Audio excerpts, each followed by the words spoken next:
Bom dia, somos o grupo 9. Falaremos do Challenge 17 do Mercedes-Benz e estaremos agora apresentando o relatório 5. Bom, como ficou pendente das últimas apresentações, agora a gente finalmente tem bem definido qual que é a nossa peça e componente, né, para a gente fazer o resto das análises, pegar os dados de input, falar um pouco mais sobre a transformação e os outputs.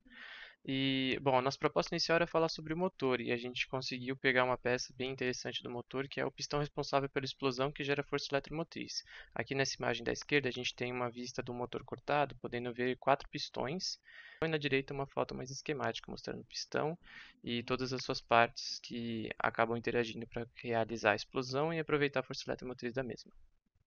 Bom, partindo para as variáveis de entrada, o famoso input que a gente vai ter desse pistão, visando o chão de fábrica, a gente vai ter a inspeção da matéria-prima utilizada para a confecção desse pistão. A gente vai conseguir isso a partir de testes de qualidade dessa matéria-prima. Essa parte é muito importante para garantir que nosso pistão de fato vai ser bom e vai cumprir com os requisitos dele. A medição das dimensões espaciais, né, diâmetro e comprimento do pistão, para garantir que nenhuma parte dele é mais comprida ou mais curta do que deveria, podendo ocasionar o desgaste de outras peças que são acopladas a ele. É, o acompanhamento dos pesos do centro de massa do pistão, mesma coisa, a gente precisa garantir que ele tem a densidade certa nas suas partes certas, ele não pode ser mais pesado de um lado que do outro. E aí, depois do chão de fábrica, a gente vai também ver como que funciona em campo. A Mercedes-Benz, ela acabou de criar, é bem recente, um sistema de inteligência artificial que acaba fazendo monitoramento de todos os seus veículos. No caso, ele, por enquanto, só atua em um caminhão específico. Ele se chama Mercedes-Benz Uptime. Com isso a gente consegue fazer telemetria, que é a medição à distância de vários aspectos do veículo, né? De pressão, alta temperatura, tudo. E falando do pistão em si, a gente vai fazer análises mais voltadas para a temperatura e para vibrações, como a gente vai ver no slide a seguir. Aqui serão as variáveis de saída que a gente vai ter. As variáveis de saída vão ser basicamente o acompanhamento, a gente vai fazer transformação dentro do software com a predição de falhas, vendo como que as variáveis que a gente coletou do chão de fábrica impactam nas variáveis que a gente vai coletar dos testes em campo. Do chão de fábrica a gente vai ter a parte de matéria-prima, tamanho e peso, afetando as outras partes dele e o próprio desempenho do motor do veículo como um todo. Com isso a gente vai ter a ponte com o que está acontecendo em campo. E essas leituras de temperatura, a lubrificação do pistão, a vibração de como está o motor, se ele está na frequência certa, se as peças dele estão na frequência certas. A parte de consumo de combustível já impactando também como está a eficiência da explosão, e aí vendo no desempenho do motor no geral. Toda essa parte que a gente vai ter de leitura em campo vai facilitar a ponte para a gente ver qual aspecto do pistão fabricado vai impactar na outra no final. Com isso, a gente vai fazer toda aquela transformação de análise média de expressões de falha que a gente já vai tratar também, poder trazer um output interessante a partir do Power BI, como a gente comentou na semana passada. Bom, aqui no desenvolvimento do produto, né, a gente vai pensar no protótipo, então vão ser necessários 4 etapas. Na primeira etapa tem a coleta e o armazenamento dos dados, né? Então a coleta dos dados vão ser feita através dos sistemas de telemetria e do monitoramento da produção, né? Que nem o Bruno comentou sobre a medição das peças, centro de massa e tudo mais. Então, e para isso, no nosso MVP, a gente vai armazenar esses dados no Excel, né? Primeiro a gente vai ver qual que é o mínimo aí produto viável, então a gente vai utilizar ferramentas de baixo custo, né, ou então disponíveis aí na internet, né, de forma grátis. Então, para armazenar os dados, a gente vai utilizar o Excel.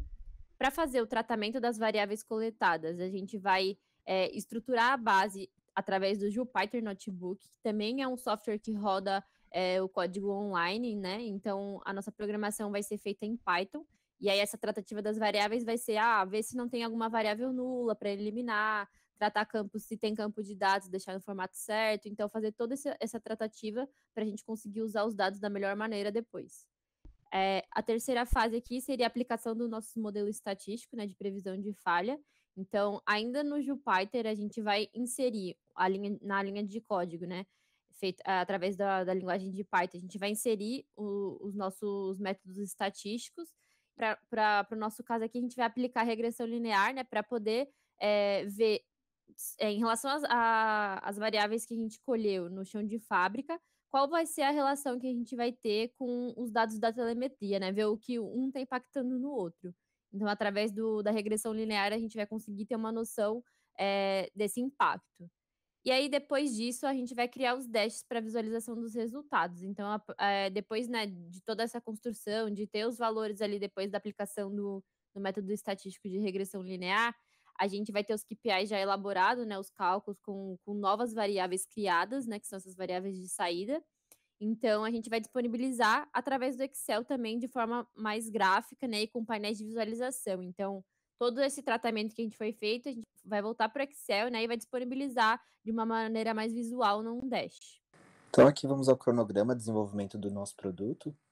Então o desenvolvimento ali do MVP, ele vai ser realizado considerando o prazo de entrega do projeto total, né, que temos. Então a primeira etapa ali, a gente tem o desenvolvimento do MVP em Excel, então vai ali até do dia 4 ao dia 13. A construção dos dados para teste, então como vamos ter que utilizar aí, né, uma base para fazer os testes do programa, se ele está funcionando, a gente tem do dia 12 ao 14. Os testes iniciais, a gente realizaria um dia. Depois os ajustes do MVP, então os problemas encontrados.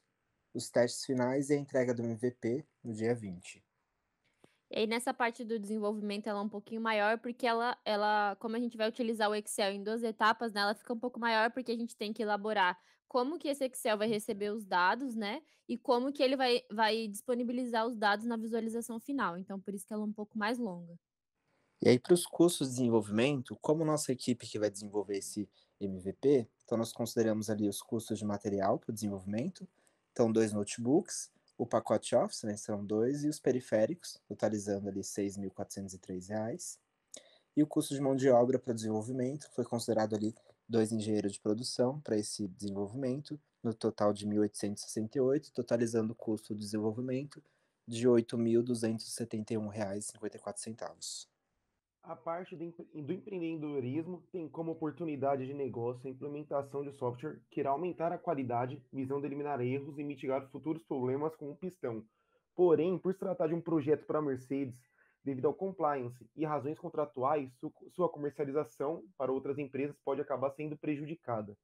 A metodologia que elencamos para discutir os desafios para sua comercialização foi o ciclo DMAIC, que na parte de definir utilizamos a utilização de um software que seja capaz de verificar em tempo real os dados referentes às vibrações do motor e as quais podem possuir origem magnética e mecânica. Através de uma análise de espectro do sinal de vibração, pode detectar os defeitos, como no caso do defeito no pistão.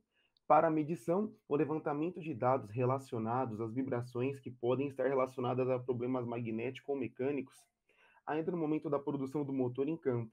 A análise de vibrações é uma das ferramentas de manutenção preditiva que visa minimizar e mitigar as paradas dos equipamentos, buscando uma redução das perdas de produção. A terceira etapa é a análise, que através de uma análise de dados obtidos em tempo real relacionados às vibrações do motor, será possível que conseguimos verificar se há algum tipo de falha no equipamento e, consequentemente, se identificado, mesmo poderá ser interrompido.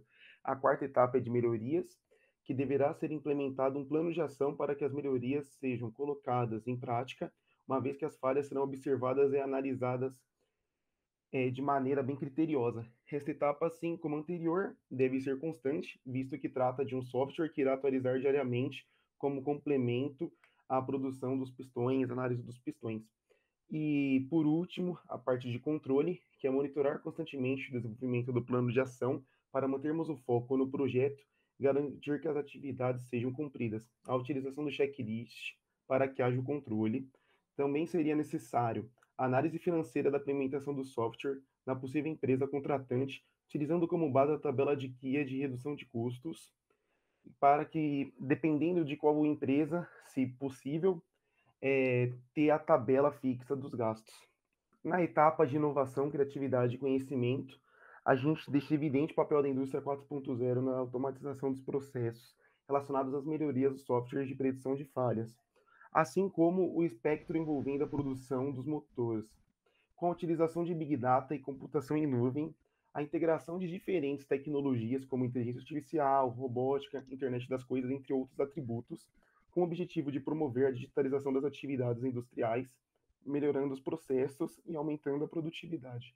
Vale a pena ressaltar também, na parte de inovação e criatividade, o Mercedes-Benz Uptime, que é um método bem avançado de fazer telemetria e que é bem inovador. Seguem nossas referências e muito obrigado pela sua atenção.